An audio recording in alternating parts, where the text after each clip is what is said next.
siła, zawijaj się, swój szmal siła w miarę cel. Tylko hajs, Czas na inaugurację dzisiejszej karty walk. Pierwsza walka na zasadach semi-pro, słuchajcie, do 68 kg. Miejscowy zawodnik Oliver Plichta podejmie Juliana Bandrowczaka, reprezentanta Boom Boxing Studio i dobrze znanego fanom grapplingu Kraków. Oboje debiutują na dzisiejszej gali. Oboje wypełnili limit wagowy.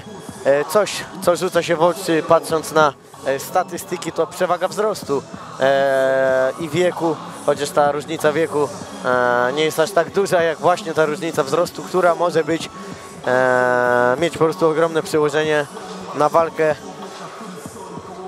Przypominamy, walki na zasadach semi-pro od walk zawodowych różnią się dystansem, mianowicie są to 3 rundy po 3 minuty, a nie 3 rundy po 5 minut. Niedozwolone są ataki łokciami oraz kolanami na głowę. Również te rękawice, które panowie mają na rękach, są nieco grubsze, aby nie wyrządzać aż takich zniszczeń. Tak jest, sędzią ringowym Łukasz Bosacki. I zaczynamy. Tak jak wspominałeś, obydwaj panowie są bardzo młodzi, 17 lat po stronie Oliwiera i 16 po stronie Juliana. Bardzo ciekawie rusza się Oliver Plichta, wysoki, szczupły, trochę jak Steven Thompson, gdzieś tymi kopnięciami atakuje. Też rzeczą, na którą warto zwrócić uwagę, mocny prawy ze strony reprezentanta grapplingu Kraków. Rzeczą, na którą warto zwrócić uwagę, jest to, jak ten sport się rozwinął. Pomimo że walka półzawodowa i zawodnicy bardzo młodzi, to już rzuca się w oczy pewne wyrachowanie. Troszkę bezkarnie daje Oliver Plichta ten dystans skracać swojemu przeciwnikowi. Teraz próba wysokiego kopnięcia. Musi Oliwier wykorzystywać tą przewagę zasięgu. Tak, troszkę więcej powinien załączyć tego lewego prostego, nie dawać tak bezkarnie tego dystansu skracać. Mocny prawy. No ale też zwróćmy uwagę, że mimo tego, że to walka półzawodowa i panowie dopiero są na samym początku swojej kariery, to widzimy, że u Juliana już naprawdę bardzo sporo sponsorów. Całe plecy, cały przód w reklamach, także no, gratulujemy marketingu. Oliver widocznie wynegocjował tak wysoką garzę, że nie martwił się o sponsorów i nie ozdobił swojego ciała żadnymi naklejkami. Połowa rundy za nami, wracając do tego, co dzieje się w oktagonie. Na razie dość spokojnie, pojedyncze ciosy, kopnięcia.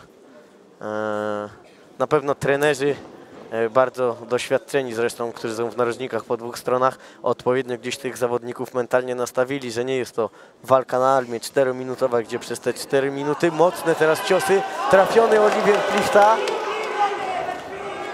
Oparty o kolejny mocny cios i przerywa walkę Łukasz Bosacki. Myślę, że dobra decyzja sędziego, te walki półzawodowe. Gdzieś tam myślę, że można pokusić się o wcześniejsze przerwanie, żeby tego zdrowia aż tyle nie tracić. Tak. Bardzo mocne ciosy i imponujące zwycięstwo Juliana Bandrowczaka. Tak, na minutę przed końcem pierwszej rundy Julian najpierw wstrząsnął Oliwierem, a potem go zamieszał. I tutaj widzimy, że na tą chwilę jest sprawdzany przez medyków. Tak jak mówimy, tutaj są walki półzawodowe, więc należy je kończyć jak najszybciej ze względu na zdrowie zawodników. Bardzo dynamicznie wszedł z tymi ciosami Julian. Jeszcze raz zobaczmy powtórkę tutaj zagoniony. I kiedy miał swojego przeciwnika pod siatką, najpierw taki mocny prawy. Tak, tutaj. O właśnie, w tej chwili. Tutaj jeszcze ustał. Był oparty o siatkę, ale teraz poprawka lewym sierpem. I Łukasz Bosacki zdecydował się przerwać to starcie. Potężna ta prawa ręka. No i tutaj ten lewy sierp. Czysto na szczękę. Julian Bandrowczak!